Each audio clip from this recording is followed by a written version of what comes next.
Oke, mungkin langsung saya mulai aja presentasi untuk tugas UAS dari sistem tertanam. Perkenalkan, nama saya Muhammad Fakri Andreas dengan NIM 2406012214004 dengan teman saya. Damar Maulana Ibrahim dengan NIM 240601119120033. Oke, mungkin langsung saya mulai aja. Pertama tuh untuk model hot winter.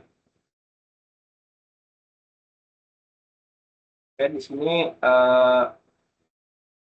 untuk model hot winter pertama itu seperti yang dijelaskan pada PPT. Di sini saya ngambil dari Open Meteo pada datanya, di mana di sini kelompok kami kebagian untuk Surabaya. Jadi kita ambil aja long latitude dan longitude dari Surabaya itu -7 dan 112. Lalu didapatkan data seperti ini, dan yang mana datanya itu merupakan data per jamnya.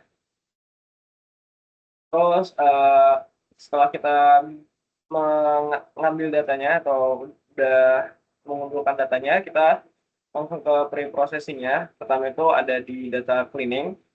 Di data cleaning ini ternyata setelah dicek, missing value-nya tidak ditemukan, sehingga data cleaning-nya ya tidak dilaksanakan gitu. Lalu untuk data untuk PDA-nya,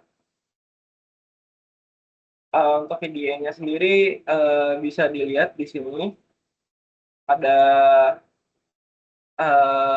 temperature, humidity, dan dew point itu per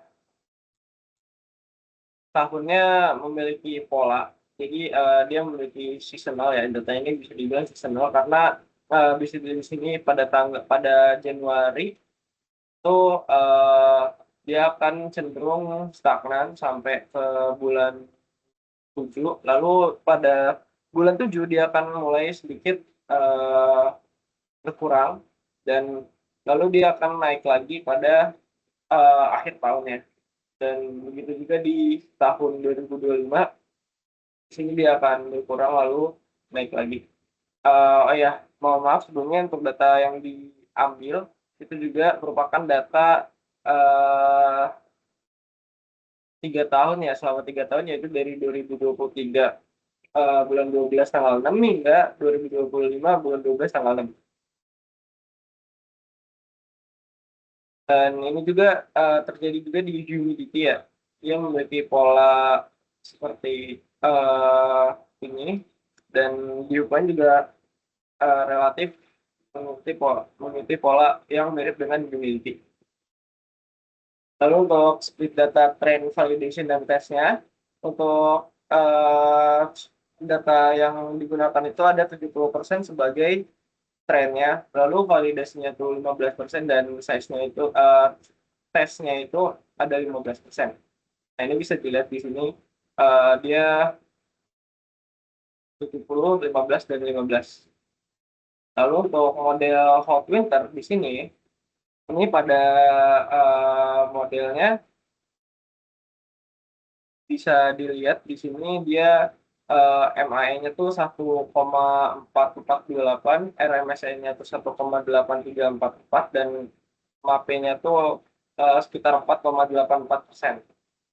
Nah, di sini itu kan untuk yang uh, bukan yang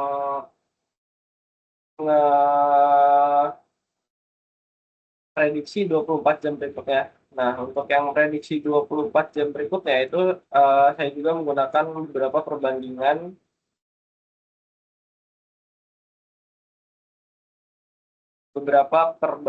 dari parameter yang berbeda.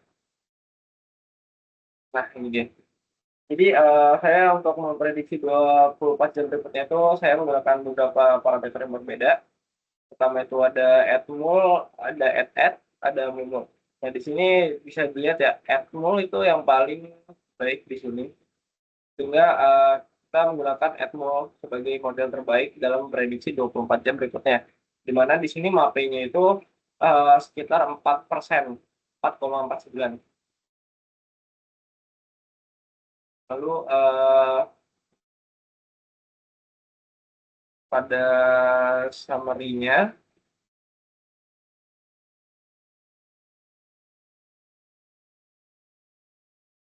nah, sini bisa dilihat ya, Edmond yang paling baik perbandingan modelnya, dan uh, dia pada Edmond itu juga relatif mengikuti kecuali pada tes forecast-nya. Jadi di tes forecast ini dia relatif menaik, namun pada actual-nya atau data sebenarnya pada tes ini dia naik lalu turun.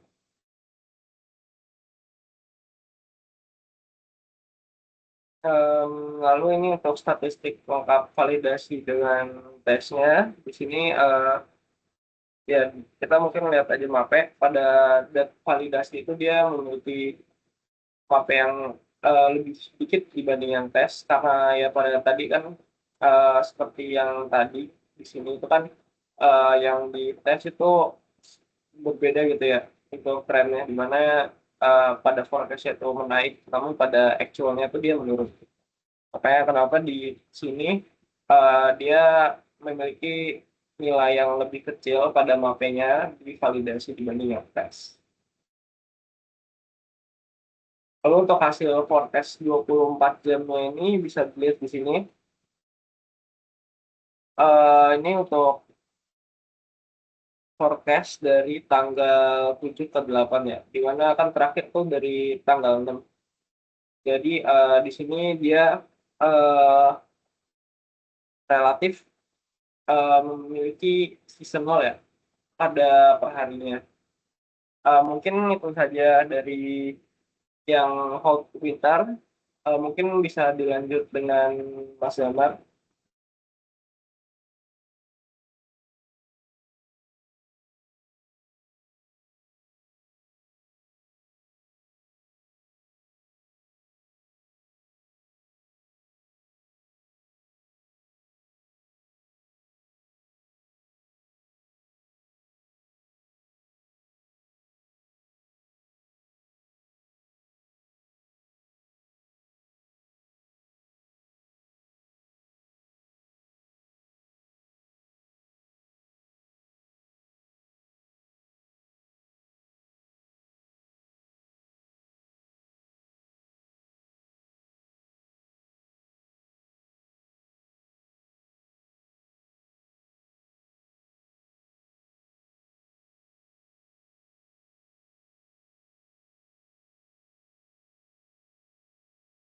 Mas Damar, mohon maaf, suaranya tidak terdengar. Baik, selanjutnya akan saya jelaskan untuk bagian Sarimax-nya. Di sini untuk preprocessing masih sama seperti yang digunakan oleh Mas Farel. Nah, kemudian untuk di sini karena kami pakai data kebagian data yang Surabaya, maka didapat beberapa suhu yang cukup eh, tinggi. Nah, kemudian lanjut di bagian hasil fitting modelnya. Oh ya, di sini untuk di Sarimax proporsi pembagian datanya yaitu di 70% data testing. Hmm, maaf, data training di 80% dan data testing di 20%. Nah, lalu kemudian hasil fittingnya berikut ini,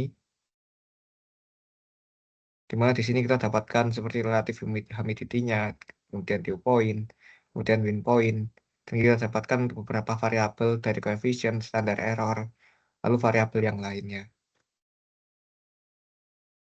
Nah, kemudian ada hasil evaluasi dari model Sarimax ini, yaitu eh, di mana kita dapatkan bahwa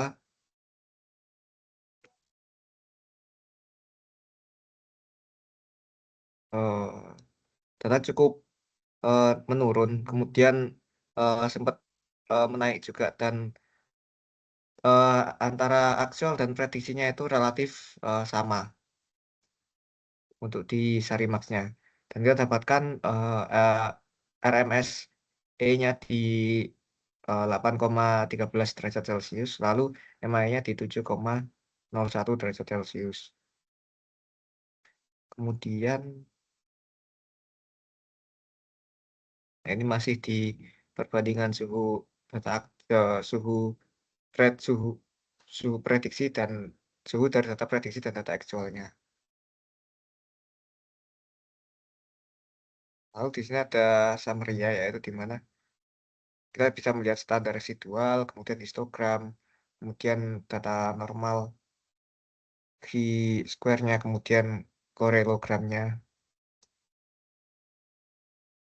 Untuk nilai MAP-nya untuk Sarimax kita dapat di 24,83%, kemudian confidence intervalnya di 95%. Kemudian lanjut untuk bagian LSTM. Di LSTM masih sama untuk bagian processing-nya. Kemudian proporsi pembagian datanya juga masih di 80% untuk data, 80% untuk data training dan 20% untuk sisanya untuk data testing. Dimana di sini kita lakukan untuk LSTM, kita coba 10 kali epoch atau perulangan, dimana kita menggunakan batch size sebesar 32, kemudian validation split di 0,1. Nah, kita dapatkan RMSE-nya di 0,5 derajat Celcius dan MAE-nya di 0,4 derajat Celcius. Berikut ini untuk tampilan perkiraan suhu 24 jam ke depan menggunakan LSTM. Lalu untuk bagian perbandingan prediksi suhu sudah, kemudian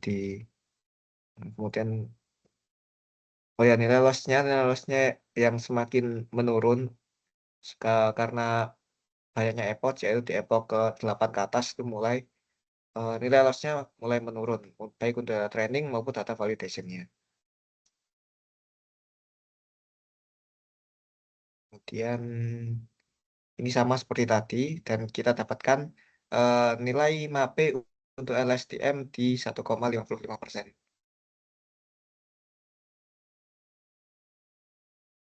Mungkin cukup eh, untuk presentasi Sarimax dan LSTM dari saya, dan akan saya kembali ke Mas Farel.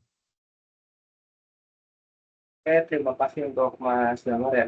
Jadi tadi mungkin bisa disimpulkan bahwa hasil terbaik itu pada di LSTM karena MAP-nya itu paling kecil di mana itu 1,55%.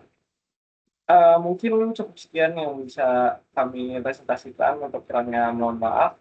Eh, saya akhiri wabillahi taufiq wal hidayah. Wassalamualaikum warahmatullahi wabarakatuh.